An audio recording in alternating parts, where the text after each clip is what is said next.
Hello, everyone. I'm Paul, And I'm Ryan. and we want to take some time today to tell you a little bit about our families and where we kind of grew up and came from.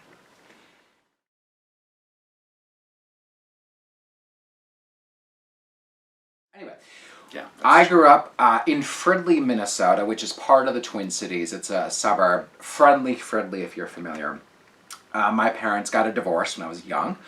And so I lived and grew up with my mom and my stepdad. My dad got remarried as well, and they grew up in the city right next to Fridley in New Brighton. So we saw them quite a bit growing up. I lived with my mom and stepdad, like I said, went to Catholic grade school growing up and Catholic high school and Catholic college. That was just coincidence.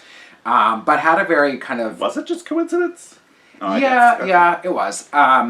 And then on the weekends with them, my parents were building a cabin up in northern Minnesota, so from the ground up. So we spent a lot of weekends. Part of my weekends were spent going up to the cabin with them, building this cabin.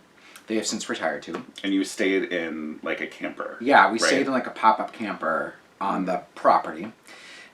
So we didn't do a lot of the family road trips. We took a couple. We went to like South Dakota. We did the Mount Rushmore and the Crazy Horse. I remember that one. And then we went to Walt Disney World. But it was really those two family trips with them. And then the other set of the weekends, my brother and I would stay with my dad.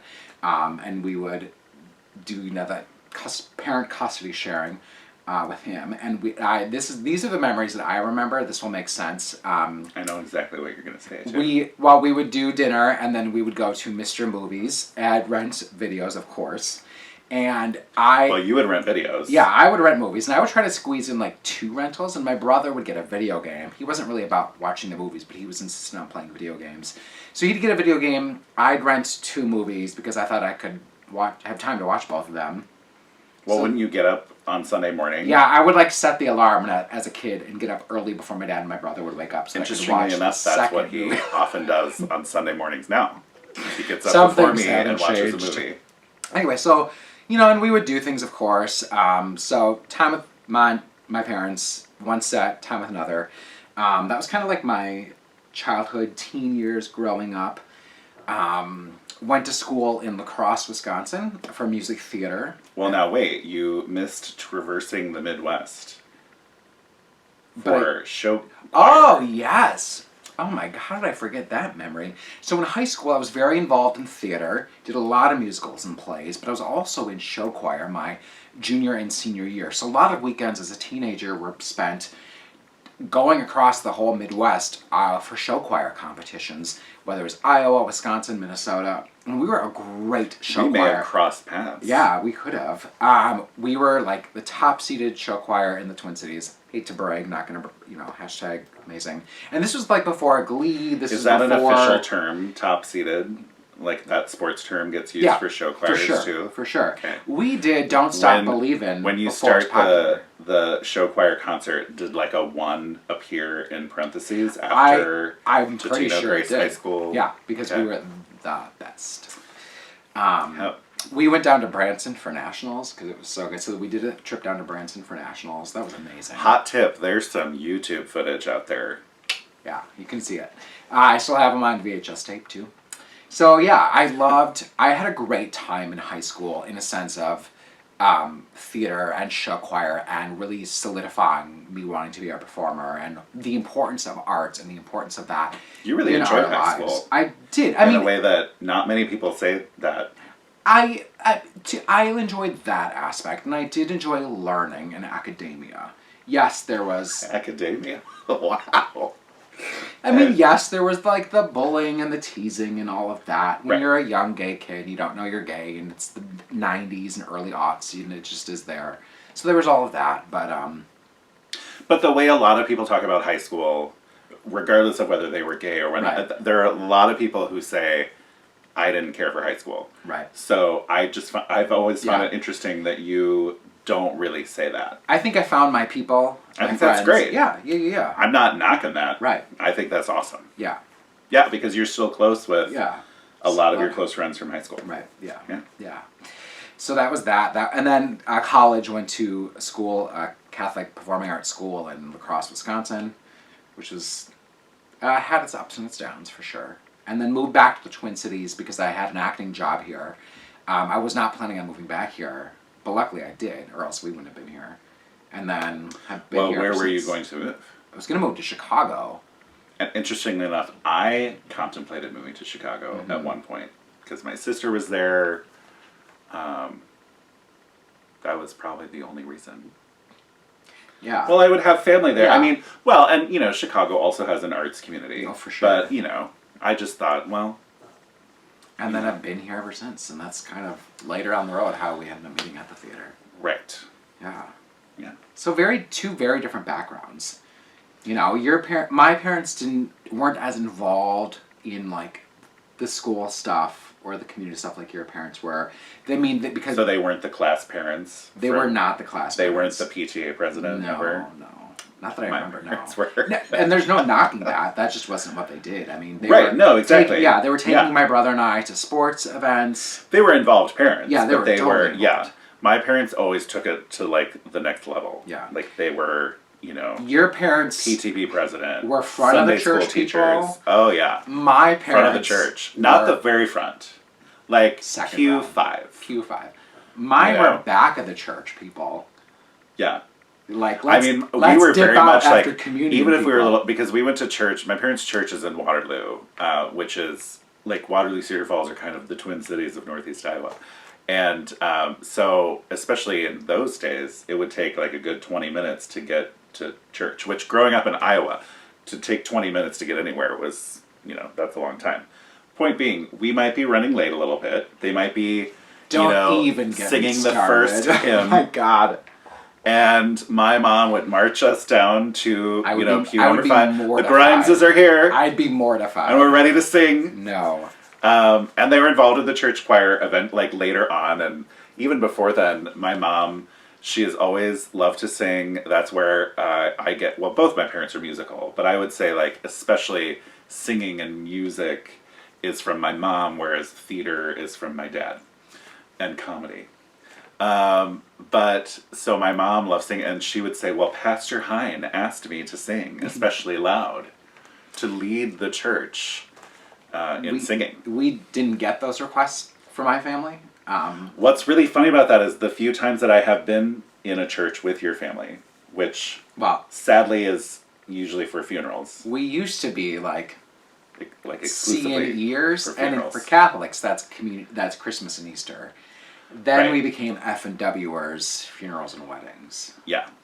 But those times that I have been in church, you know, and we're getting ready to sing a hymn, and although I didn't grow up Catholic, and I try to be very respectful of the Catholic traditions, I don't know the calls and response. I don't know them anymore. I don't know it's so weird. When you kneel, you know, I mean, my knees just hurt thinking about all the kneeling, and but then when a hymn would come up, I'd be like, hey, this I know. This I can participate in. But then I'm ready to sing, and then everyone around is like... And then you're like, we're on the sixth verse already. And then I feel weird. I feel self-conscious because I'm like, sing out, Louise. Let's go. Let's sing this hymn. Reference if you didn't get that. There you go. We were back of the church people, because they would have like Eucharistic ministers sometimes at the back of the church, or ushers at the back. So like the front half would do communion at the front, back half at the back, and then we would just kind of dip out afterwards. And you do communion every week. Yeah. See, communion was a monthly thing in the Presbyterian Church. That's it was Catholics very big. Every there was a lot of pomp and circumstance around the communion. We would go more if my grandma wanted to go, because my grandma lived like across the street, not right across the street, but a couple blocks over from where the church in our school was. So if Grams wanted to go, we would go with her. And then there was a different church that would go to we went to Immaculate Conception. That one was St. Hedwig's. Sometimes we would take Grams to. We called that the fast food church. I love that there's a St. Hedwig's. St. Hedwig's. That just makes me think of Hedwig and the Angry Inch from the theater world. Yeah. I'm guessing St. Hedwig's Church and Hedwig and the Angry Inch. Very different. Very few similarities. Yeah. So that was I don't know, that was my child growing up. How has your family dynamic changed in adulthood? How have they changed? I mean, like what's different now? So, I mean, we talked a lot about our childhood. All of my parents have moved on into different places. So my moved on. No, my mom moved on from parenthood. No, well, now that us kids are out of the house. No, my mom and my stepdad moved up to their cabin in northern Minnesota.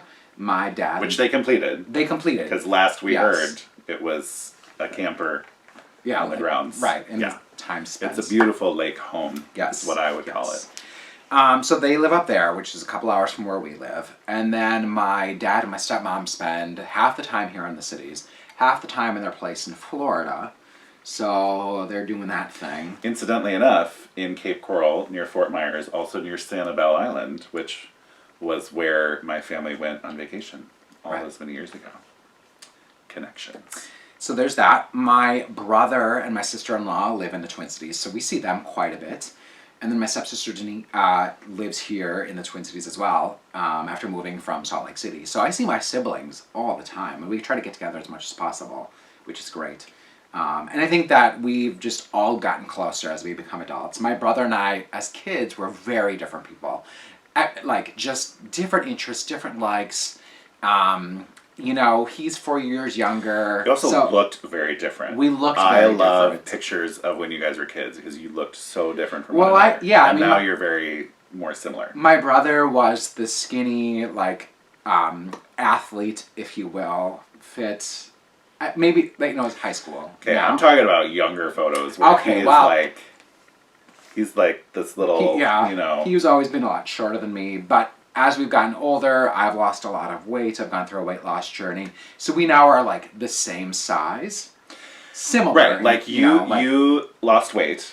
Yeah. And became more fit. He kind of, like, bulked up from who he was as a kid and became fit and, you know, but lean.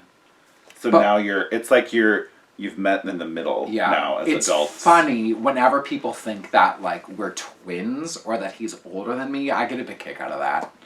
Just myself, yeah. So, my family, my parents are both retired now. They have stayed in Waterloo, which is next to Cedar Falls, where I grew up. And they're just as busy in retirement as they were in some ways busier, because for sure they stayed involved in the same organizations and, like, joined more boards when they retired. And I think my dad especially finally, like, really cut that down within the last year or so, because it was just getting to be too much. But because they've been in the community for so long, they've been involved with these organizations for so long, their knowledge and history, and I mean, my mom is like a walking history textbook. She's still, I think they still asked her to give alumni tours on campus even after she retired. Like, she would do the bus tour for University of Northern Iowa alumni because she knew everything going on that campus, which was her job. She was in public relations for almost 40 years. So it was her job to know about the campus. But even after she retired, I think for a couple years, she still came back and did the alumni tours because she still knew so much about the campus and how it had evolved since the time when those alumni would have been students. So... Well, and they're not doing as much anymore because they have grandchildren now, so they go and visit them. We have two nieces. My sister and her family live in the Chicago area, and they love being grandparents. Yeah. Like, really a lot. And I know that your parents would too. They just have not had grandchildren yet. So my parents are, like, obsessed with being grandparents. Yeah, they love it. In a good way. I mean, they're always going, you know, they're visiting the girls and going down there, and I mean, they'll do the same for us. I mean, they literally are like, if they haven't seen their grandchildren in person in a certain amount of time, like, it gets to them. Yeah, for sure. And they've been that way with my sister and her husband and the two of us as well. Yeah. You know, they like to get FaceTime with their family. Yeah, which is so important. So that's kind of our family history growing up. What we were really involved just a fraction. I mean, just a fraction of the stories. I mean, this, you know, so yeah. I mean, we could really get, you know, my mom going on the family history. We don't have time for that. I don't know if the camera's memory card would last for that, but someday. Someday you'll know. All right. I think that's about all for this video. Thank you so much for watching, everyone. We've got some past videos as well if you want to look at those. How we met, and the 5 things that we love about each other. So thank you so much for watching our videos about adoption. And just to clarify on that, we love more than 5 things about each other. We just talk about the highlights. Yeah. So thanks for watching, everyone. Bye. Bye.